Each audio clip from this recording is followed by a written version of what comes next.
इस समय हम मौजूद हूँ देवरिया में, जहां आपको बता देना चाहता हूं कि आज है पर्चा दाखिला का दिन, जिसमें आज सभी प्रत्याशी बरौज विधानसभा से और देवरिया विस्तार के सभी प्रत्याशी आज पर्चा दाखिला में व्यस्त हैं। और यहां को बता देना चाहते हैं कि काफ़ी प्रत्याशी आज यहां पर उपलब्ध हैं और अपने पर्चा दाखिला करने जा रहे हैं। और चुनावी प्रक्रिया में बहुत कम समय बचा है और मौसम भी कड़ाके की ठंड की है और मौसम में अभी कोई परिवर्तन नज़र नहीं आया। और पिछले 24 घंटे की हम बात कर देते हैं तो अभी भी बरसात और ठंड का साम्राज्य यहाँ पर बना हुआ है।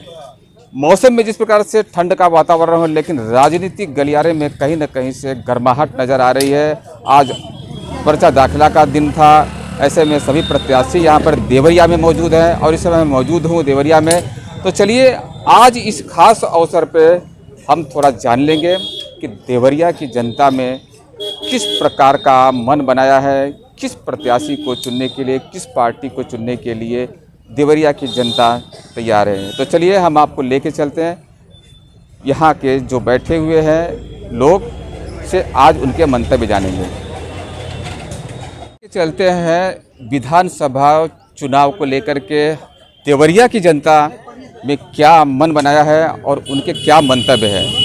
तो एक एक करके हम यहाँ पर मौजूद महानुभावों से आज इनके मंतव्य जानेंगे कि देवरिया की जनता क्या मन बनाई है इस 2022 के चुनाव को लेकर के। जी आपका शुभ नाम? संजीव त्रिपाठी। त्रिपाठी जी, ये बताइए कि इस समय राजनीतिक सियासत तो गर्माहट ले आ रही है और चुनाव के बहुत कम समय बचे हैं, ऐसे में आप लोग किसकी पार्टी को चुनना पसंद करेंगे? क्या है माहौल यहाँ का? यहाँ का माहौल बहुत स्पष्ट है। हमेशा राष्ट्रवादी पार्टियों को ही जीतना चाहिए जो राष्ट्र और देश को मजबूत करे। जी, तो मेरे लिहाज से यहाँ भाजपा जीत रही है और जनपद की सारी सीटों पे भाजपा जीत रही है। आपने जैसे बोला राष्ट्रवादी, तो क्या भारत देश में और भी पार्टियाँ तो वो भी तो राष्ट्रवादी ही हैं? नहीं, राष्ट्रवादी हैं लेकिन सबका अपना स्टैंडर्ड मानक है। कुछ लोग हैं कि जो राष्ट्रवाद को कहने से शर्माते हैं। जी, वो ये नहीं कहते हैं कि हाँ हम राष्ट्रवाद को फॉलो करते हैं। जी, भाजपा स्पष्ट और खुले मन से कहती है कि हाँ हम राष्ट्रवाद को फॉलो करते हैं और उस चीज़ों को कहीं उसमें कोई किंतु परंतु नहीं। तो यानी कि आपने पूरा मन बनाया है कि भाजपा की जी, सरकार को लाएंगे। जरूर। और अन्य पार्टियों के बारे में क्या मंतव्य है आपके? नहीं, पार्टियां का अपना मैनिफेस्टो है, वो किस तरह से चुनाव लड़ती हैं, जी, वो उनके स्टैंडर्ड एजेंडा है। लेकिन भारतीय जनता पार्टी का स्पष्ट एजेंडा है कि भाई वो सार्वजनिक विकास और सबका साथ और सबका विकास पर ही काम कर रही है। ठीक है, जैसे आपने बात की विकास की, तो मैं मानता हूँ विकास हुआ है, मैं ऐसा नहीं कहता कि विकास नहीं हुआ है। भाजपा ने विकास तो किया है लेकिन कहीं न कहीं से असफल भी नज़र आ रही है, जैसे बेरोजगारी और महंगाई और अन्य कार्यों को जो युवा जो नाराज लग रहा है। इसमें क्या लगता है कि इस बार कुछ सीट नुकसान होने की संभावना लग रही है क्या? नहीं, सीट नुकसान नहीं हो रही है। बेरोजगारी का जो मुद्दा है वो किसी एक सरकार का नहीं है और ये अनवरत चलने वाली प्रक्रिया है। एक दिन में इसको दूर नहीं किया जा सकता है। इसको सिस्टमेटिक तरीके से भाजपा का जो हिडन एजेंडा है उसके तहत इस पर काम किया जा रहा है और आने वाले समय में ये निश्चित तौर पर युवाओं को ज़्यादा रोजगार मिलेगा। यानी अब की बार भाजपा सरकार। अच्छा, तो चलिए हम आपको दूसरे इसी क्रम में दूसरे महानुभावी से। जी आपका शुभ नाम? रत्नेश मिश्रा। क्या लगता है इस चुनाव को लेकर के आपके क्या विचार हैं और किसकी सरकार आनी चाहिए? इस बार योगी जी की सरकार आएगी। योगी जी से पूरे प्रदेश में इन्होंने रोजगार दिया है, इन्होंने सड़कों का जाल बिछा दिया है, इन्होंने मेडिकल कॉलेज और यहाँ गोरखपुर में एम्स, पूरे प्रदेश में मेडिकल कॉलेज इन्होंने बनाया है। इन्होंने जितना विकास किया है अभी तक के समय में कोई विकास नहीं किया है। माननीय योगी जी के समय में जो बेरोजगार थे रोजगार पा गए, किसान खुशहाल है, किसान को 6,000 सालाना भत्ता मिल रहा है। हमारी बहनों माताएं जो डर के घर से नहीं निकलती थी, आज योगी जी की सरकार में सुरक्षित निकल रहे हैं। बहन बेटियां पढ़ रही हैं, सबको पेंशन मिल रहा है, सबको भत्ता मिल रहा है। आज योगी जी के सरकार में आज सब लोग खुशहाल हैं और गुंडे जो माफिया थे वो सारे जेल में चले गए हैं। जी, ये तो बात आपने कही बहुत सही है। मैं भी मानता हूँ कि उन्होंने काम किया। ऐसा तो नहीं है कि सभी पार्टियाँ काम नहीं करें, पार्टियाँ सभी काम करती हैं, लेकिन कहीं न कहीं से असफल भी नज़र आ रही है। पार्टियाँ कुछ कमी, जैसे रोजगार की बात करते हैं, युवा को रोजगार, इसके बारे में क्या कहना चाहेंगे? कैसा लगता है नहीं कुछ असफल नजर आ रही आपने है? जो कहा कि क्या नाम है, कहीं न कहीं ऐसा कुछ नहीं है। योगी जी 300 के पार जा रहे हैं, 300 इनके विधायक बन जा रहे हैं। आने वाले 10 तारीख को भाजपा की सरकार बन रही है, फिर हमारे योगी जी, माननीय योगी जी मुख्यमंत्री बनने जा रहे हैं। आप कह रहे हैं कि कोई न कोई सरकार विकास का, कोई सरकार विकास नहीं किया है, माननीय योगी जी ने ही विकास किया है। अच्छा, तो अब की बार भाजपा सरकार, अब की बार 300 प्लस के पार। बहुत बहुत धन्यवाद। तो चलिए इसी क्रम में हम तीसरे शख्स से बात करेंगे। जी, आपका शुभ नाम? मेरा नाम झाबर पांडे। तो इस बार किसकी सरकार आप चुनना पसंद करेंगे? ये जैसा कि आप अभी तक जो यहाँ आपने देखा है, जी माहौल वही है, भाजपा के पक्ष में है। जी और एक बात आपने कही है जो हमसे भी शायद कहें जी कि बेरोज़गारी है, अर्थव्यवस्था ठीक नहीं है। तो आप ये भी जान रहे हैं कि लगभग हम लोग 2 साल से कोरोना जैसी वैश्विक महामारी के चपेट में हैं। जी। और इस समय जो है, जो ये 21-22 में अंदाज़ा है, भारत की इकोनॉमी जो है जी जी 9+% से जीडीपी इसकी बढ़ेगी। जी पूरे विश्व में कोई देश आसपास तक भी नहीं है, जी 6-7 तक जा रहा है। तो अभी जो बेरोज़गारी है और जो युवाओं की बात आप कह रहे हैं, तो उस सरकार के साथ युवा ही तो हैं। यहाँ जितने लोगों से आपने लिया है लगभग वो युवा ही हैं। तो जो माहौल है वो बताया जा रहा है, जो माहौल है, जिस पार्टी का माहौल है, तो लग रहा है कि वो जीतेंगे। और वो यहाँ से समाजवादी पार्टी जो है वो टक्कर में है, वो उससे लड़ाई होगी। और अगर आपको कोई प्रश्न हो, अगर आपकी तरफ से कोई प्रति प्रश्न हो, पूछना चाहते हो तो पूछिए, मैं बताता हूँ।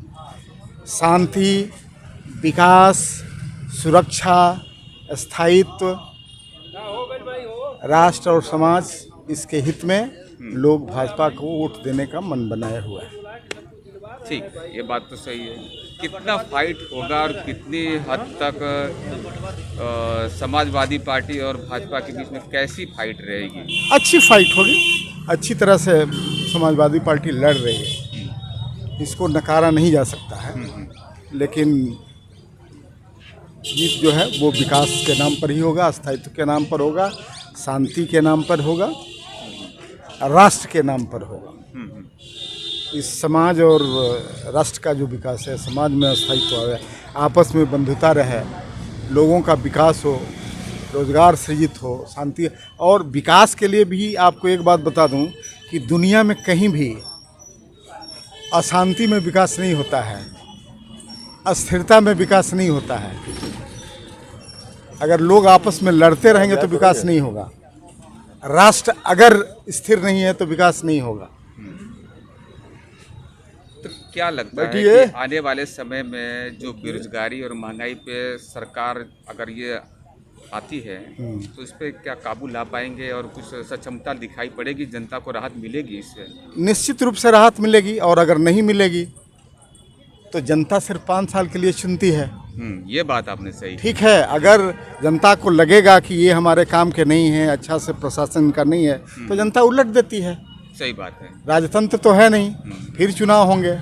और ये अवसर मिलना चाहिए। हाँ, बिल्कुल बिल्कुल, लोकतंत्र मजबूत रहना चाहिए। लोकतंत्र में विपक्ष भी मजबूत होता है, लेकिन केवल विपक्ष को मजबूत करने के लिए वोट नहीं दिया जाता है। सरकार का, जैसे कि आप जानते हैं, इस देश में एक ऐसी भी पार्टी रही है जो कहती है कि मजबूत नहीं मजबूर सरकार चाहिए।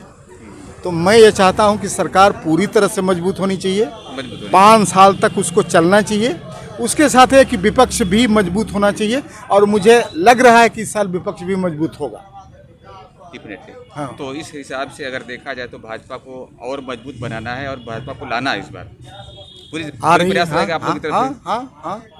हाँ, अवसर मिलना जरूरी है। हाँ, मुझे तो लग रहा है। तभी तो निर्धारित हो सकेगा कि भैया उन्होंने क्या किया और क्या कर सकते हैं। हाँ, निश्चित रूप से, निश्चित रूप से। असंतुष्ट होने पर जनता फिर चुन सकती है दूसरी सरकार को। हाँ, बिल्कुल चुन सकती है। ठीक है। बिल्कुल चुनेगी। अगर असंतुष्ट रहेगी, नहीं लगाएंगे, जैसे देखिए कोई ऐसी सरकार नहीं है बहुत बम्पर बहुमत मिला था इनको, तो 325 मिला था। जी यहाँ 403 है, जी। तो मैंने 75 3 78 सीट तो विपक्ष में गया ही था। जी। उससे बढ़िया विपक्ष बनेगा भाई। देखिए, मैं गारंटी तो नहीं दे सकता ना, मैं अपनी बात बता रहा। जी जी, आपके मंतव्य हैं। हाँ, मैं ये जानता हूँ कि विपक्ष में चाहे जो भी रहे, लेकिन विपक्ष मजबूत होगा और ये लोकतंत्र के लिए बहुत ही हेल्दी संकेत है, बहुत ज़रूरी है और वो रहना चाहिए। यानी अब की बार अरे अब की बार योगी सरकार। Thank you. तो इसी कड़ी में आपका शुभ नाम? मैं राजमंगल सिंह एडवोकेट। जी, हाँ, इस 2022 के चुनाव को देखते हुए आपने किसको वोट देने का मन बनाया और किसकी सरकार लाना पसंद करेंगे आप? हम तो कांग्रेस की सरकार लाना पसंद करेंगे, इसलिए कि उसने सारे जो भी बुनियादी चीज़ें हैं उसको उसी ने निर्माण कराया। आज मोदी या योगी की सरकार औने पौने दाम में कुछ धन पशुओं का बेच करके सस्ती लोकप्रियता कमा रही है। आज बेरोजगार परेशान है, किसान आत्महत्या करने पर मजबूर है। अभी आप देखे हैं कि कितने किसानों की 700 से कुछ हत्या हो गई। हाँ, तो ऐसे परिस्थिति में जो है, और हमने कैलेंडर बनाया है। जी अब ये नहीं होगा कि मैं वार्ड निकाला, इतने तारीख को परीक्षा देने गया, परीक्षा निरस्त हो गई। जी परीक्षा की तिथि जैसे होता है टाइम टेबल, उस तरह से आपको इस तिथि को परीक्षा का रिजल्ट देना है, परीक्षा कराना है। बेरोजगारों की इतनी फौज है। आज हालात ये हैं गाँवों में, पूरे सूबे में, कि आज किसान का परिवार का लड़का जो 7 समुंदर पार करके अपना रोजी रोटी करके अपने परिवार का भरण पोषण करता था, वो भी सब बंद हो गया है। आज गरीबों के लिए, असहायों के लिए है, ये कोरोना का डर दिया जा रहा है। वो रैली कर, वो कत्ल भी करेंगे तो चर्चा, हम आ भी भरेंगे तो हो जाएंगे बदनाम, वो कत्ल भी करेंगे तो चर्चा नहीं होगी। इस तरह की हालात चल रहे हैं इस देश में। ऐसे में कांग्रेस को लाना बहुत ज़रूरी है। नहीं तो देखिए, BSNL बिक गया, रेल बिक गया, हॉस्पिटल बिक गया, जो चीज़ है औने पौने दाम में बेच रहे हैं। अरे बना के बेचिए तो जाने। तो जैसा कि आप ही भाई जी ने बात की है कि विपक्ष का मजबूत होना अत्यंत आवश्यक है। इससे बड़ी दुर्भाग्य की बात से हो गई कि सुप्रीम कोर्ट के जज मेज कुर्सी लगा करके बैठ गए कि लोकतंत्र खतरे में है। पूरी दुनिया, पूरी देश देखती थी, जबकि लोकतंत्र के लिए भारत का दुनिया में एक अपना इतिहास है, लोग जानते हैं। कांग्रेस पार्टी ने एक विचारधारा है और ये लोग छोटी छोटी नदियां हैं, आने वाले दिनों में लहर चलेगी और कांग्रेस अपनी सरकार बनाएगी। हम सरकार तो नहीं बना पाएंगे, लेकिन एक अच्छी विपक्ष की भूमिका में रहेंगे। आप हमसे ज़्यादा अनुभवी लग रहे हैं और आपने काफ़ी समय से राजनीति देखे है, पछवाड़े देखे हैं। तो ऐसे में कांग्रेस जो विपक्ष में है, कहीं ऐसा नहीं लगता आपको कि कांग्रेस की सरकार विपक्ष में रहते हुए कमज़ोर नज़र आ रही है, जो अच्छी तरीके से उसका मुंहतोड़ जवाब नहीं दे पा रही है, और कुछ ऐसे कार्य में कुछ कमियां दिखाई पड़ रही हैं? आपकी नज़र से क्या है? मैं प्रदेश के कई सीटों में भारी मतों से जीत रहे हैं। मैंने पूनम पंडित किसान नेता को टिकट दिया। हम सभी अपने कार्यकर्ताओं को टिकट दे रहे हैं। अपने बलबूते पे, अपने बाजुओं के बल पर हम हासिल करना चाहते हैं। क्या लगता है इस बार यूपी में किसकी रहेगी कांग्रेस की? हमारी स्थिति अच्छी रहेगी। लोकतंत्र को बचाने के लिए आज हिंदुस्तान का आवाम में मन बना लिया है, एक अच्छी विपक्ष भी होना चाहिए। जी, हम कांग्रेस के पक्ष में रहे। इसी कड़ी में हम लेके चलते हैं। जी, आप बताइए किसकी सरकार पसंद करेंगे और किसकी सरकार आनी चाहिए इस बार? जी, सबसे पहले तो सरकार की जो बात है, उत्तर प्रदेश की स्थिति है, या जो चुनाव हो रहा है उत्तर प्रदेश का, जी, माननीय मोदी जी के जितने भी योजनाएं रही हैं, जी, मोदी की योजनाओं पे उत्तर प्रदेश की सरकार चुनाव हो रहा है 2022 का। राम जी, योगी जी का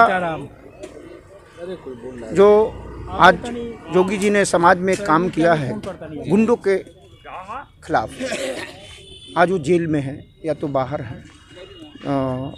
हिंदुत्व के लिए योगी जी को रखा गया है, लेकिन मैं समझता हूँ कि जितना भी काम इस देश में हुआ है या इस प्रदेश को जो 2022 को जो चुनाव लड़ा जा रहा है, भारतीय जनता पार्टी लड़ रही है, वो मोदी जी के योजनाओं पे ही यह चुनाव हो रहा है। और मोदी जी के जितने योजनाएं हैं, गरीब छोटे वर्गों से ज़्यादा उन्हीं को लाभ मिल रहा है। आप देख लीजिए, पूरे देश में शौचालय बन गया। 2.5 लाख रुपया जो मुझे होश है, 2.5 लाख रुपया आवास, जो शहरी आवास योजना के अंतर्गत मिले हैं, लाखों लोगों को मिले हैं। उसके बाद और भी बहुत सारी योजनाएं हैं। एम्स की बात रही हो, और यहाँ तक कि आप यहीं देवरिया जनपद की अगर बात कर रहे हैं तो मेडिकल कॉलेज हुआ है। तो मैं समझता हूँ कि भारतीय जनता पार्टी ने काम किया है, मोदी जी के नेतृत्व में अच्छा काम हुआ है। और जो भारतीय जनता पार्टी ने जिसको यहाँ बनाया है अपना उम्मीदवार, तो नौजवान को बनाया है, और नौजवान है। मैं एक बात आपसे पूछना चाहता हूँ, जैसा कि अभी नितिन गडकरी जी ने पहले बोला था कि अगर मेरी सरकार आती है तो मैं पूरे उत्तर भारत को गड्ढा मुक्त कर दूंगा जी। और सड़कों की बात करते हैं कि 4 लेंथ सड़क की भी निर्माण हो रही है, वो भी बात सही है, लेकिन हम आपको बता दे रहे हैं क्षेत्रीय कई जगह, यहाँ से बरहज जाइए, बरहज के बीच में कई जगह सड़कें टूटी हुई है। यहाँ तक कि बरहज की हम बात करते हैं, बरहज में रोड सड़कें बहुत टूटी हुई, अन्य कई जगहों के हम नाम नहीं गिन सकते। तो इसके लिए क्या करना चाहिए? और दूसरी बात, जो शिक्षा जगत से बात करते हैं, कई ऐसे युवा जो हैं जो शिक्षा से वंचित रह जा रहे हैं 3 सालों से, वो भी एक मुद्दा है। तो ये क्या सरकार को जैसे आपने पहले कहा कि गड्ढा मुक्त, गडकरी जी ने कहा था, तो मैं आपको ये विश्वास के साथ कहना चाहता हूँ कि गडकरी जी जब से परिवहन मंत्रालय को देख रहे हैं, आप देखिए इतना एक्सप्रेसवे जो बन रहे हैं, जो आज तक के इतिहास में यह पहली बार है कि जो 5 सालों में, इधर 5 सालों में, अभी तो 2 साल बाकी है भारतीय जनता पार्टी का, 3 साल केंद्र सरकार का भी चुनाव होना, तो उसमें इतना जाल बिछाया जा रहा है, इतना जाल सड़कों का बिछ रहा है नेशनल स्तर पे, राष्ट्रीय स्तर पे। रहा प्रदेश का जो राज्य मार्ग का भी जो एक मार्ग है, छोटा मार्ग, तो वो क्या नाम, उत्तर प्रदेश सरकार ही संचालित उसको करती है, भारत सरकार से कोई उसको मतलब नहीं है। लेकिन फिर भी जो बने थे, जो रोड बने थे, बारिश आ रहे हैं, और बारिश आते हैं तो रोड टूटती है, भारी वाहन चल रहे हैं, जो उसका मानक है वाहनों का, आप देखिए ओवरलोड मानक चल रहा है, ओवरलोड गाड़ियां चल रही हैं, तो इस कारण भी सड़कों का यह हाल है। लेकिन मैं समझता हूं कि अभी बहुत जैसे जनपद में जो सड़क हैं, मुख्य सड़कें हैं, वो अभी ठीक है। और रहा सवाल बरहज का, तो बरहज की सड़कें बन रही हैं फिर दोबारा, अगर आप देखने गए होंगे तो वो भारी वाहन के वजह से और बारिश के वजह से यह सड़कों की स्थिति है। जब बात करते हैं बरहज नगर की, हम बात करते हैं, खुद नगर की सड़क इतनी टूटी फूटी है, जबकि हमारे सभी प्रत्याशी, सभी दलों के पास, हम किसी एक पार्टी की बात नहीं करता हूँ, सभी लोग जा रहे हैं, राजकीय लोग जा रहे हैं, अधिकारी लोग जा रहे हैं, क्या उनकी नजर नहीं पड़ रही है? जैसे बरहज नगर की आप बात करेंगे, नगर में भी रोड नगर की बात करेंगे तो वो नगर पालिका का काम है, वो नगर पालिका का काम है, न कि गडकरी का काम है, वो भारत सरकार का काम नहीं, वो नगर का काम है। समझ रहे हैं बात को? तो जो नगर में है वो उसका काम है कि कैसे हम उस सड़क को ठीक करें। तो ये गडकरी से इस सड़क को नहीं जोड़ा जा सकता। रहा सवाल आपने शिक्षा की बात की, तो मैं समझता हूँ कि इस कोरोना महामारी जो बड़ी यह बीमारी है, पूरे देश को हिलाकर दुनिया को रख दी है। अभी तो हम देश में बहुत सुरक्षित हैं, जहाँ हमारे पास स्वास्थ्य की इतनी अच्छी व्यवस्था भी नहीं है, अमेरिका, जर्मनी, जापान और दूसरे देशों की अपेक्षा, फिर भी हम अभी बचे हुए हैं। यानी नेतृत्व मोदी जी का है, तो हम लोग बचे हुए हैं। या इसको मान लीजिए कि जो विदेशों की स्वास्थ्य व्यवस्था है, हमारी वो स्वास्थ्य व्यवस्था ना होने के बाद भी हम लोगों की एक सरकार की गाइडलाइन की वजह से हम लोग पालन भी कर रहे हैं, इसलिए उसको बचे हुए हैं। तो महामारी है। मैंने आपकी बातों से सहमत है। एक छोटी सी बात इतनी थी कि जो भी ऑक्सीजन के बगैर कोरोना में लोगों की जान चले गई, इसके बारे में क्या कहेंगे? कहीं ना कहीं से लापरवाही थी? नहीं, क्या था? नहीं, लापरवाही नहीं थी। जैसे कोई जब बीमारी होती है, कोई समझता नहीं था कि इतनी बड़ी बीमारी होगी, अब पूरे दुनिया को घेर लेगी यह बीमारी। तो जो ऑक्सीजन बनते थे वो सीमित बनते थे हॉस्पिटल के लिए कि इमरजेंसी के लिए बनते थे। लेकिन जब यह बीमारी हुई तो इमरजेंसी नहीं हुई, ये इतने लोगों को प्रभावित कर दी कि हर आदमी हॉस्पिटल भाग रहा था और सबको ऑक्सीजन की ज़रूरत पड़ रही थी। तो फिर उसको ऑक्सीजन प्लांट लगाया गया। अब ऐसा नहीं है कि आग लग गया तो कुआं हम खोदना चालू करें, तो आग तो लग गई थी, लेकिन बड़ी आग लगी थी, ये छोटी आग नहीं थी, बड़ी आग लगी थी। तो इसलिए मैं ये नहीं कहता हूँ कि ऑक्सीजन की कमी हुई, हाँ बना और धीरे धीरे लोगों के पास पहुँचा, और यही कारण है कि उसको रोक लिया गया। महामारी बहुत लोगों को मार नहीं पाई। अच्छा, बातें बहुत बड़ी हो जाएगी जी, प्रश्न पूछते जाएंगे जी, और लोग भी हैं। एक सुलगता मुद्दा है जी, जिसको आप सभी लोग सुन रहे होंगे, जी। जो बहुत चर्चा में है, जो गायिका नेहा सिंह की बात कर रहे हैं, जी जी जी। उनके बारे में क्या कहना देखिए, चाहिए? नेहा सिंह राठौर कलाकार हैं, नेहा सिंह राठौर कलाकार हैं, और जो भी जब भी वो गाती हैं तो मोदी जी के एंटी में ही वो गाती हैं। आप उनके किसी को भी गाने को उठा करके देख लीजिए। मैं एक गाने की बात नहीं कर रहा हूँ, अभी जो लेटेस्ट आप उसी पे जा रहे हैं, मैं समझता हूँ। किस हद तक उस उनकी बातों में और उनके गाने में किस हद तक आप सच्चाई पाते हैं? देखिए, सच्चाई उनके है या नहीं है? नहीं, इसलिए नहीं है कि आप क्यों नहीं है? उत्तर प्रदेश को ही टारगेट करती हैं, उत्तर प्रदेश में ही पढ़ती हैं, उत्तर प्रदेश में ही रहती हैं, और टारगेट उत्तर प्रदेश को ही आप करती हैं। लेकिन कि काबा हाँ, ठीक है, वो मान लेते हैं, लेकिन घर में अगर कमी होगी तो घर की क्या बुराई नहीं करनी चाहिए? नहीं, घर के अंदर कमियां नहीं, बुराई करनी चाहिए। चाहिए, बुराई करनी चाहिए, लेकिन उसकी अच्छाई को भी कहना चाहिए, सिर्फ बुराई ही नहीं। अच्छाई भी, अगर कुछ अच्छा है तो उसके बारे में भी बताइए कि यूपी में हई हो बा लेकिन हई नहीं खे का बा, ये हई बात हो तो तो बा। इसीलिए हमारे जो प्रश्न होते हैं और हमारे जो विचार होते हैं न्यूट्रल होते हैं, नेगेटिव पॉजिटिव हम दोनों बातों को लेके चलता जी हूं। जी। तो आपकी भी बातें हमने सुन ली, उनकी भी बातें सुन ली, आपने भी जो कही दलीलें वो भी सही है, उनकी भी कहनी चाहिए। तो कहीं ना कहीं से अगर जो सरकारों में कमियां हैं जी, तो उसके अंदर सुधार आना चाहिए। आप एक जनता की तरह से बताइए। नहीं नहीं, आना चाहिए, क्यों नहीं आना चाहे चाहिए? कोई भी सरकार, नहीं, हमारा किसी सरकार नहीं, से कोई वो नहीं बिल्कुल आना चाहिए, बिल्कुल आना चाहिए, बिल्कुल और आना चाहिए। जनता के हित में किस हद तक सरकारें कितना खरे उतर रही हैं, ये आप बताना देखिए चाहिए। देखिए, प्रदेश हमारा बड़ा है, हमारा प्रदेश बड़ा है, 25 करोड़ की जनसंख्या है, और हमारी बहुत पिछड़ी स्टेट था। जैसे बिहार और उत्तर प्रदेश को आप किसी और स्टेट से जब तुलना करेंगे तो हमारी जनसंख्या ही बहुत ज़्यादा है। यही कारण है कि पहले से पिछड़ा हुआ है। धीरे धीरे वो ठीक हो रहा है, और मैं समझता हूँ कि अच्छा होगा। जो मोदी जी की योजनाएं हैं, उस योजनाएं से, मोदी जी की योजनाओं से सब ठीक होगा और देश खुशहाल होगा। मैं समझता हूँ कि देश खुशहाल होगा जल्दी। इसी क्रम इलेक्शन बहुत करीब आ गया, निकट आ गया, समझ लीजिए कि आपके पास चल के बहुत जल्द ही निकट आने का मतलब कि कुछ ही समय बचा है 2022 विधानसभा चुनाव। ऐसे में आपके क्या मंतव्य, आप क्या कहना चाहेंगे कि किस प्रकार से जनता का फायदा हो और जनता खुशहाल हो? मैं विजय जुआठा देवरिया। देश के अंदर जितनी पार्टियां हैं, हमको नहीं लगता कि जो सही मुद्दे देश के अंदर हैं वो अपने घोषणा पत्र में इन लोगों ने शामिल किया। और जहाँ तक पार्टियों की बात है, तो आज देश के अंदर जो भी असमानता हो, या जो आज लोगों का जैसे पलायन हो रहा है रोज़गार को लेके, या शिक्षा का जो ग्राफ गिर रहा है, किसानों के ऊपर जो जुल्म ढाए जा रहे हैं, ये कहीं न कहीं हमको लगता है ये पार्टियों का ही दोष है। और ये देश के अंदर जितनी भी पार्टियां हैं, ये निजी स्वार्थ के लिए और देश के अंदर कुछ अंधभक्तों को तैयार कर दी है, जो वो सही जानते हुए भी कि देश के अंदर देश एक तरह से बीमार हो गया है और वो लगभग मरासन की स्थिति में है, लेकिन फिर भी वो सरकार की बातें कर रहे हैं। वो अंधभक्त भारत देश को पंगु बना रहे हैं क्या? बिल्कुल बना रहे हैं। और सरकार की नीतियां और इन अंधभक्तों की वजह से ही आज देश की ये दुर्दशा हुई कि नौजवान जो हैं वो घरों में बैठे हुए हैं, बाहर कहीं जा नहीं पा रहे हैं, रोज़गार के साधन ख़त्म हो गए, शिक्षा का स्तर जो है वो बड़ा तेज़ी से नीचे जा रहा है। और जो ये बातें कही जा रही हैं कि नहीं स्वास्थ्य की सुविधाएं बढ़ रही हैं, ये सिर्फ पूरी अफवाह है, ऐसा कुछ है नहीं। अभी यहीं जो मेडिकल बन रहा है या जो जिला चिकित्सालय था, अभी जब आप जाके देखेंगे तो वास्तविक स्थिति का ज्ञान होगा कि कोई वहाँ पे व्यवस्था नहीं है। तो इन पार्टियों के खिलाफ भी एक आंदोलन होना चाहिए।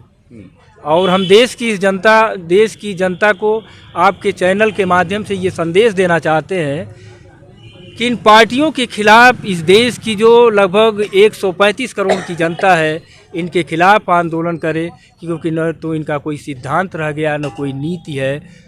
हाँ, और हम एक संदेश ये भी देना चाहते हैं कि पार्टियों को न देख करके उस कॉन्स्टिट्यूंसी के अंदर जो जनप्रतिनिधि है, जो वाकई में लोगों के सुख दुख में साथ चलता है, संघर्ष करता है, दिन रात लोगों की सेवा में लगा रहता है, तो पार्टियों की किसकी सरकार बनेगी ये ध्यान न रख करके वो नेता अपना हो, विधायक अपना हो, एमपी अपना हो, तो हमको लगता है कि जैसे अगर कि आप अब सभी पार्टियों का विरोध करते नजर आ रहे हैं, तो क्या भारत देश में किसी ऐसे विकल्प की ज़रूरत है क्या, और क्या ऐसा विकल्प भारत देश के पास मौजूद है? अभी आपको ध्यान होगा कि झारखंड में एक निर्दलीय चुनाव जीता और जीतने के बाद वो झारखंड का मुख्यमंत्री भी बने, माननीय मधु कोड़ा जी। अगर वो, हमको लगता है कि अगर इस तरह का इतिहास और अन्य प्रदेशों में दोहराया जाए तो जो पार्टियां आज तानाशाही के रूप में अपना काम कर रही हैं, शायद इनके कार्यों में सुधार हो। तो हम फिर आपसे कहना चाहेंगे ये बात कि सरकार किसी की बने, विधायक एमपी अपना बनना चाहिए। क्या लगता है भविष्य में किस प्रकार की पार्टी के आने की संभावना आपकी दृष्टिकोण से क्या हो सकता है? हमको तो पार्टियां, अब तो पार्टियों का नाम लेना भी हमको लगता है कि एक प्रायश्चित ही है, प्रायश्चित करना है। क्योंकि अभी देखिए ये देवरिया की बात या पूरे प्रदेश की बात को देखिए, 4 तारीख से नामांकन की प्रक्रिया शुरू हो गई, लेकिन अभी तक तमाम पार्टियों ने अपने प्रत्याशी को नहीं घोषित किया। उनको कहीं न कहीं ये डर है कि अभी घोषित कर देंगे तो पार्टी के अंदर जो दावेदार है वो दूसरी पार्टियों से जाके टिकट ले लेंगे, और ऐसा हो भी रहा है, ऐसा हो भी रहा है। यानी किसी की आस्था नहीं है, प्रवृत्ति चल रही है, और किसी की दल के प्रति न निष्ठा है न कोई आस्था है। वो निजी स्वार्थ करते थे, आज उन्हीं पार्टियों को वो ले करके गठबंधन बनाए हुए हैं और उन्हीं के सारे चुनाव भी लड़ रहे हैं। आपकी विचारधारा से क्या लगता है कि इस देश के अंदर सारी पार्टियों को खत्म कर दिया जाए? इस वर्ष नेता का बटन दबेगा क्या? नेता की संख्या बढ़ सकती है क्या? इस बार निर्दलियों के पक्ष में कुछ ज़्यादा ही रुझान जनता का दिख रहा है, और जो छोटे छोटे दल है वो नए विकल्प के रूप में उभर के सामने आएंगे। और इस बार की मतदाता बहुत जागरूक हुए हैं, वो अपने बीच के लोगों को ही अपना वोट दे करके वोट देंगे, लेकिन पार्टियों से लोगों की खिन्नता बड़ी तेजी से बढ़ रही है। यानी कि भारत देश की जितनी पार्टियां हैं, जितनी पुरानी पार्टियां हैं, उनसे जनता यूँ ऊब चुकी है, बिल्कुल ऊब गई है, बिल्कुल ऊब गई है। और हमारी नज़र में इन पार्टियों को ख़त्म कर देना चाहिए, और सभी एक ही तरह एक ऐसी व्यवस्था बनाई जाए कि जैसे इंडिपेंडेंस चुनाव लड़ते हैं, उन्हें 10 से 12 दिन का चुनाव निशान को लोगों तक पहुंचाने का अवसर मिलता है, लेकिन पार्टियों का सिंबल वो ऑलरेडी पहले से फिक्स होता है और जनता जानती है। तो कुछ ऐसी व्यवस्था बननी चाहिए कि 15 दिन का ही समय सभी को मिले जो अपना सिंबल लोगों तक पहुंचा सके। 15 दिन के पहले तक किसी को किसी के सिंबल की जानकारी नहीं होनी चाहिए। तो आप इस वर्ष के चुनाव में क्या करेंगे? किसको विजयी बनाना चाहेंगे या नोटा दबाएंगे? हम चाहते हैं कि इस बार जनता जिस तरह से जागरूक हुई है वो पूरे प्रदेश में अधिक से अधिक पार्टियों का विरोध करे, और जो निर्दलीय उम्मीदवार के रूप में है, जो आपके बीच रहते हैं, जो आपके दिन रात आपके साथ चलते हैं, ऐसे लोगों को चुन करके उत्तर प्रदेश की सबसे बड़ी पंचायत लखनऊ में भेजने का काम करे, और ताकि इन पार्टियों को एक सबक मिले और वो ये खरीद फरोख्त के कामों से बाज आए। बहुत बहुत धन्यवाद। इसी क्रम में हमारे बीच मौजूद हैं जिस सज्जन, उनसे बात करते हैं। आप इस मतदान को लेकर के क्या मंतव्य देना चाहेंगे? आप अपना नाम परिचय बताइए। मेरा नाम है ग्राम पोस्ट खेमादेई, जिला देवरिया, थाना लार, तहसील सलेमपुर जी। इस बार सरकार नहीं, इतने दिन ये पूरा दुनिया वाले ने चलाया सरकार जी, क्या किए, और उल्टा सीधा बोलने का अधिकार इनको कौन दिया है? और सरकार अब चल रही है तो तमाम विरोधी कह रहे हैं कि निर्दलीय बनेंगे, तो कोई कुछ कह रहा है, कोई कुछ कह रहा है। इस बार भी वोट पड़ेगा ना तो उधर ये जाएगा, जिधर सच्चाई होगा उधर जाएगा। किधर जाएगा? अरे सच तो वही है जो श्री विष्णु भगवान ने कमल के फूल पे आया है। क्या भगवान अपनी शतरंज दिखा रहे हैं तो लोग क्यों घबरा रहे हैं? अब केवल सत्य की विजय होगी। मैं किसी का चलने नहीं दूंगा, पूरे विश्व को चैलेंज देता हूँ कि एक भी हमको इधर से उधर गड़बड़ा के देखे या मुझे धर्म से भटका के देखे। हम पैसे पे नहीं बदलने वाले हैं। अभी भी वोट केवल एक ही तरफ जाएगा। दुनिया की कितनी भी चिल्लाएगी, कमल का फूल खिल जाएगा। हमको कोई रोक नहीं पाएगा। हम हैं देवरिया जिला के, देवरहा बाबा के भक्त हैं। देवरहा बाबा 10 फुट दूरी से आशीर्वाद देते थे तो इंदिरा गांधी खिली थी, और अभी भाजपा खिल रही है तो किसी को बुरा लगता है तो लगने दो। कुछ नहीं उखाड़ पाओगे। पूरी दुनिया को हम चैलेंज देते हैं। विश्व गुरु श्री कृष्ण भगवान थे, आज भी है, उन्हीं का सत्ता जारी हो रहा है। मैं चैलेंज देता हूँ, कोई कुछ नहीं उखाड़ पाएगा। आना है तो मुझसे बात करके देखो, 1 मिनट में उखाड़ के रख दूंगा। ठीक है, बहुत सही बात। जय श्री श्याम सरकार। कभी नहीं आना इस चक्कर में। ठीक है, मैंने आपकी बात सुन ली। मैं किसी पार्टी का पक्षपात नहीं कर रहा हूँ, लेकिन मैं आपसे एक ही प्रश्न करना चाहता हूँ। क्या सभी पार्टियां भारत देश की जनता के हित में कार्य करती आई हैं, चाहे एनी वक्त? अरे सारी दुनिया को दिखाई देता है। इसमें उल्लू सीधा करने की क्या जरूरत है? इसमें उल्लू एक नाली देखो, पहले नाली कैसा था, नाली से ही पता चल जाएगा कि ये कितने सत्यवादी हैं ये लोग। ठीक है, नाली से जाओ, पता करो। ठीक है, कि नाली से पता चल जाएगा कि कितने सत्यवादी नेता पहले रहते थे। तो अब की बार किसकी सरकार? अब की सरकार सत्यवादी की सरकार, श्री श्याम सरकार, कृष्ण भगवान की सरकार। वो भगवान विष्णु थे, कमल के फूल पे रहते थे। देवराहा बाबा का आशीर्वाद है, पूरे विश्व में पताका इस बार लहराएगा। केवल कलम। लेकिन महात्मा जी, आपसे एक बात करना, कमल ही खुलेगा हर गढ़ही में। जैसे आपने भगवान का नाम ले रहे हैं, बहुत अच्छी बात है। भगवान के कर्म भी है, तो भगवान के कर्म के अनुसार क्या सभी पार्टियां खरे उतर रही हैं? आप क्या कहना चाहेंगे?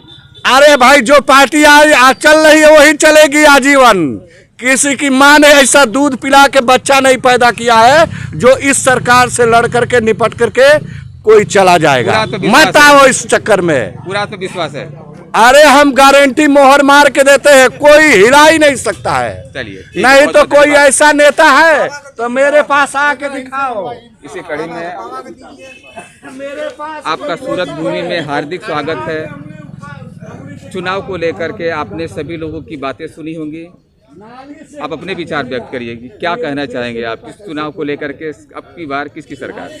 अब की बार जो है लोकतंत्र इतना खतरे में है जी, इस सरकार को हटाना, वर्तमान जो सरकार है, बहुत जरूरी है लोकतंत्र बचाने के लिए। इस सरकार को हटाया जाए, भाजपा सरकार हटे, क्योंकि यह देश का जो है पूरा नुकसान किया है।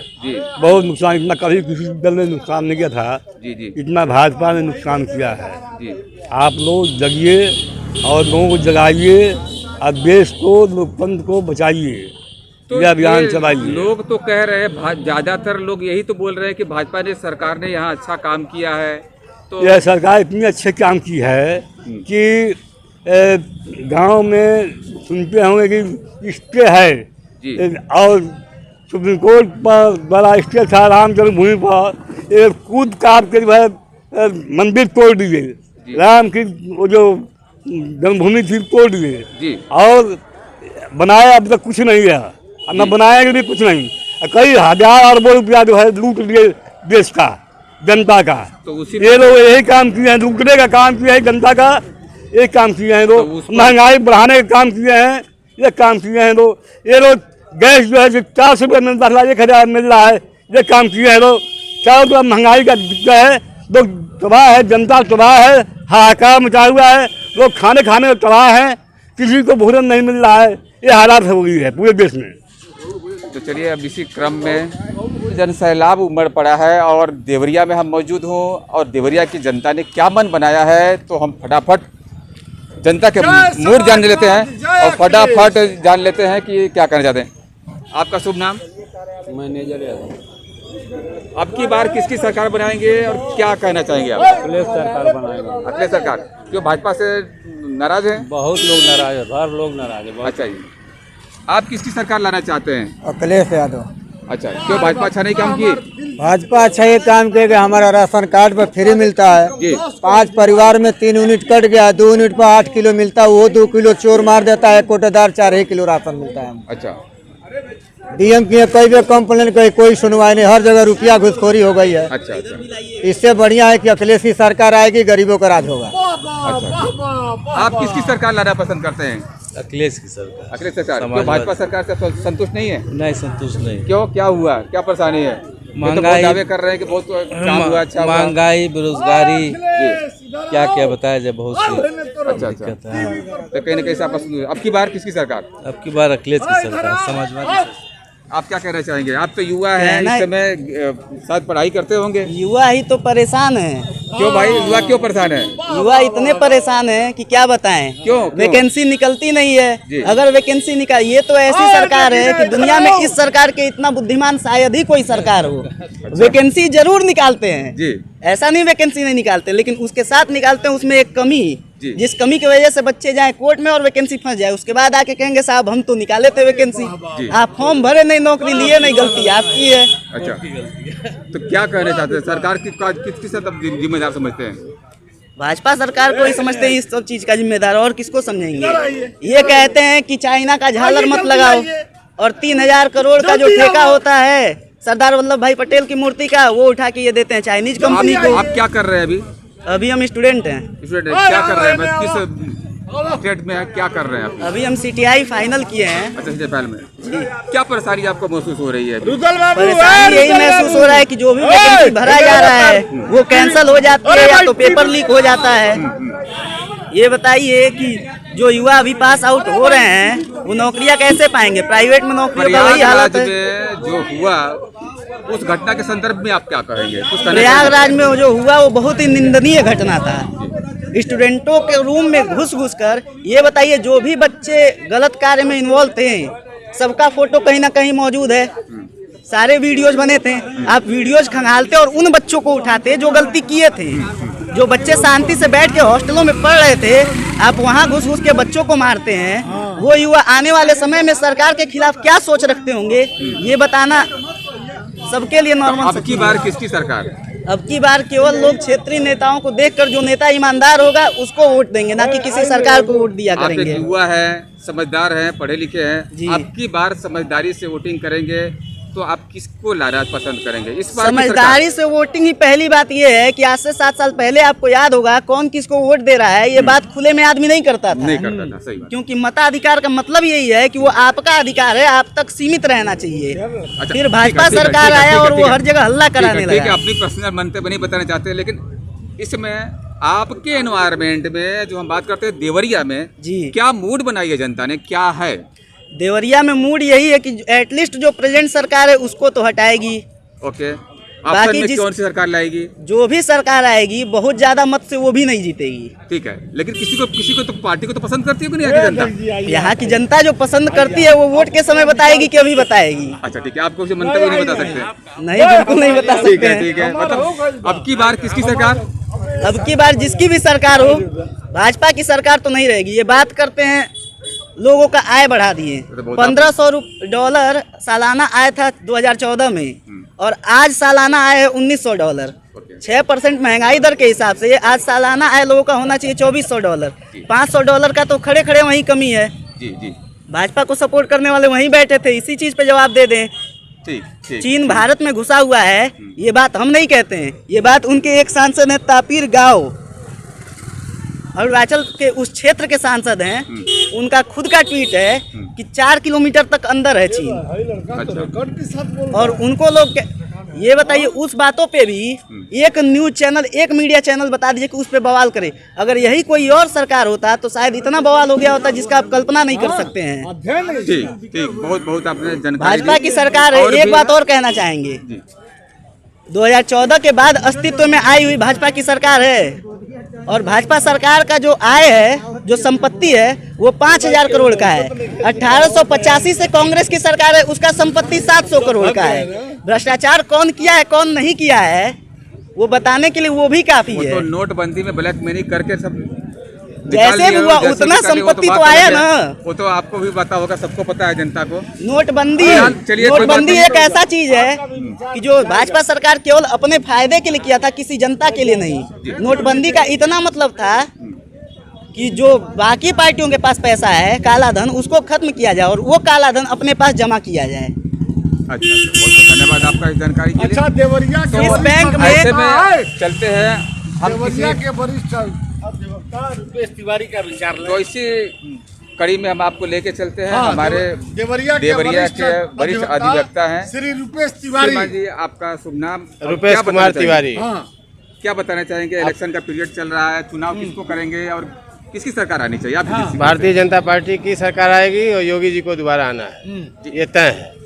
इतने लोग इतना विरोध कर रहे हैं भाजपा का, कहाँ और विरोध आप है? कहीं विरोध नहीं है। काफी लोग कर रहे हैं। कहीं सुनिए इनका भी विचार। तो आप अपना, भाई 100% तो एक पार्टी को वोट मिलता नहीं है ये तो बात सही है, और प्रजातंत्र है, अपना अपना मत है, लेकिन बहुमत इस समय भाजपा का है। भाजपा का है।